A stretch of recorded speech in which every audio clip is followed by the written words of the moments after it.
కిషన్ రెడ్డి మాట్లాడుతున్నారు. లైవ్ చూద్దాం. పిఎఫ్ఆర్ జల ఒప్పందాలపై ఉన్నటువంటి విధానాలు, నిబంధనలు, నదులపై ఉన్నటువంటి మార్గదర్శకాలు, గైడ్ లైన్స్, ఈ బేసిన్లో ఉన్నటువంటి అనేక రాష్ట్రాల అభిప్రాయాలు పరిగణలోకి తీసుకున్న తర్వాతే సెంట్రల్ వాటర్ కమిషన్ సమగ్రమైనటువంటి పరిశీలన జరపాలనేటువంటి నిబంధన కూడా ఉంది. ఆ తర్వాత సెంట్రల్ వాటర్ కమిషన్ నిర్ణయం తీసుకున్న తర్వాత ఆ నివేదిక కేంద్ర ప్రభుత్వానికి వచ్చినప్పుడు కేంద్ర ప్రభుత్వం కూడా సరైన నిర్ణయం తీసుకుంటుంది. ఇంతవరకు ఎవరికి అన్యాయం జరగలేదు, జరిగేటువంటి అవకాశం ఉండదు. తప్పకుండా మన రాష్ట్రం తరఫున రాష్ట్ర ప్రభుత్వం సమగ్రమైనటువంటి వాదనలు వినిపించాలి. నేను ఇంతకుముందు జరిగినటువంటి ప్రెస్ కాన్ఫరెన్స్లో మీ ద్వారానే గౌరవ ముఖ్యమంత్రి గారికి నేను డిమాండ్ చేశాను, రిక్వెస్ట్ కూడా చేశాను. ఆయన స్వయంగా కేంద్ర జలశక్తి మంత్రికి ఉత్తరం రాయాలని కూడా నేనే కోరాను. కాబట్టి అది ఇంతవరకు జరిగినట్టు లేదు. కాబట్టి ఇప్పటికైనా గౌరవ ముఖ్యమంత్రి గారు రేవంత్ రెడ్డి గారు ఈ విషయం మీద ఇనిషియేటివ్ తీసుకొని తెలంగాణ ప్రజల హక్కులను కాపాడే విషయంలో మన రాష్ట్రానికి న్యాయం జరిగే విధంగా చర్యలు తీసుకునే విధంలో ఆయన మరి ఉత్తరం రాయాలి. అదేవిధంగా రెండు రాష్ట్రాల మధ్యలో చర్చలు జరగాలి. ఆ రకంగా సమస్యలు పరిష్కారం కావాలని నేను ఈ సందర్భంగా మరొకసారి భావిస్తున్నాను. ఆ దిశలోనే మా పార్టీ స్టాండ్ ఉంది.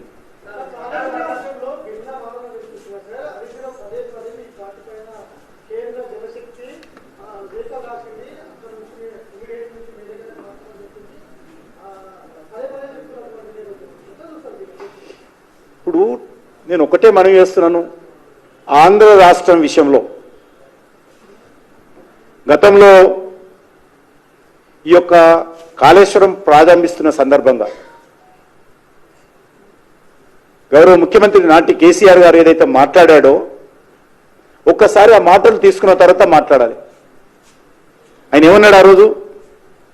రెండు తెలుగు రాష్ట్రాలలో గుణాత్మకమైనటువంటి మార్పు వచ్చింది.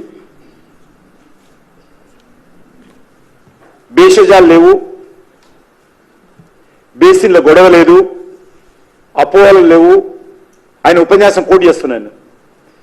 భేషజాలు లేవు, బేసిన్ల గొడవ లేదు, అపోహలు లేవు, వివాదాలు అక్కర్లేదు.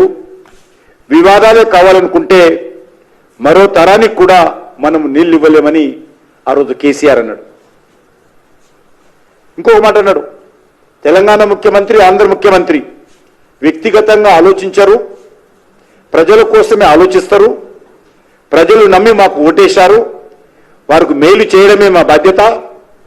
రెండు రాష్ట్రాలు కలిసి నడిస్తేనే ప్రగతి. తెలంగాణ, ఆంధ్రప్రదేశ్ రాష్ట్రాలకు సంబంధించినటువంటి అనేక విషయాల్లో గుణాత్మకమైనటువంటి మార్పు వచ్చింది. పూర్తి అవగాహనతో పరిస్థితిని సంపూర్ణంగా అర్థం చేసుకుంటూ రెండు రాష్ట్రాల ప్రజలు మనవారే అనే భావనతో ముందుకు పోవాలని నిర్ణయించుకున్నామని మరి ఆ రోజు చెప్పారు. కాబట్టి కాళేశ్వరం ప్రాజెక్టు ప్రారంభోత్సవంలో గోదావరి నది పారివాహక ప్రాంతంలోని ముఖ్యమంత్రులు కలిసి పాల్గొనడం మంచి సంకేతాన్ని ఇచ్చింది. మహారాష్ట్ర సంయోధ్య కుదుర్చుకోవడం ద్వారా కాళేశ్వరం ప్రాజెక్టు నిర్మించుకోగలిగామని కేసీఆర్ అన్నాడు. మరి అటువంటి పార్టీ ఈరోజు అదే స్ఫూర్తితో పోవాలి, అదే నిర్మాణాత్మకంగా ఉండాలి. ఈరోజు ఇంకోళ్ళ మీద రాళ్ళు వేయడం కాదు.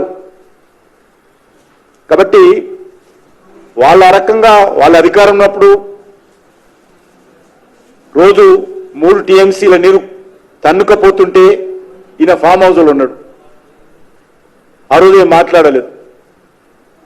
కాబట్టి వాళ్ళ వైఫల్యాలన్నీ కళ్ళ ముందు కనిపిస్తూ ఉంటే వాళ్ళ కట్టినటువంటి ప్రాజెక్టులు అందరూ కూడా ఈరోజు మరి ఏ రకంగా ప్రజల ముందు చులకనైపోతూ ఉంటే ప్రతి దానికి భారతీయ జనతా పార్టీ మీద విమర్శించడము ఈ రెండు పార్టీలకు అలవాటైపోయింది. అయిన దానికి కాని దానికి బీజేపీని విమర్శించడము, మీకు ఓట్లేసినటువంటి ప్రజలకు మీరు న్యాయం చేయకుండా చేతులు దులుపుకునేటువంటి ప్రయత్నము, బాధ్యతలను తప్పించుకునేటువంటి ప్రయత్నము, అవతల వాళ్ళ ముందు రాళ్లు వేసేటువంటి ప్రయత్నము, బట్ట కాల్చి ముఖాన వేసేటువంటి ప్రయత్నము ఈ రెండు పార్టీలు చేస్తా ఉన్నాయి. కాబట్టి ఇప్పటికైనా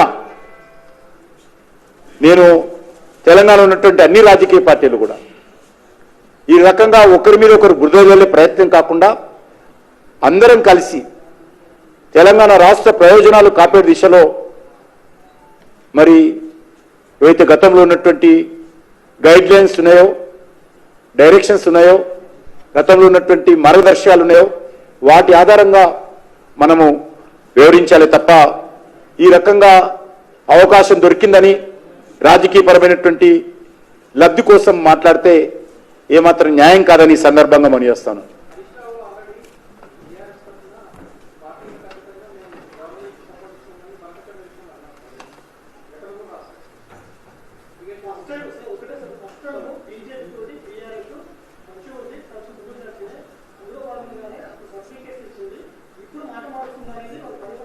ఏ మాట మార్చినప్పుడు ఏడ మార్చినాం?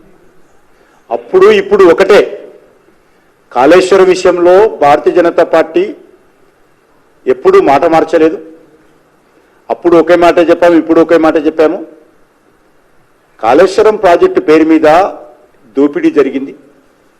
కాళేశ్వరం ప్రాజెక్టు ఫైనాన్షియల్గా కానీ టెక్నికల్గా కానీ ఫీజిబిలిటీగా లేదనే విషయం చాలా స్పష్టంగా ఆ రోజు చెప్పాము. నేను ఒక్కరే చెప్పాలా, తెలంగాణకు సంబంధించినటువంటి అనేక మంది ఈ యొక్క ఇరిగేషన్కి సంబంధించినటువంటి ఎక్స్పర్ట్స్ వాళ్ళు పదే పదే స్పష్టం చేసిన విషయాన్ని మనం చేస్తున్నాం. వాళ్ళు ఏదైతే అనుమానాలు వ్యక్తం చేశారో మేడిగడ్డ ప్రాజెక్టు మరి క్రాక్ రావడంతో వాళ్ళ అనుమానాలు వాస్తవమైన విషయం మరొకసారి నిష్పృతమైంది. కాబట్టి చాలా స్పష్టంగా భారతీయ జనతా పార్టీ స్టాండులో మార్పు లేదు.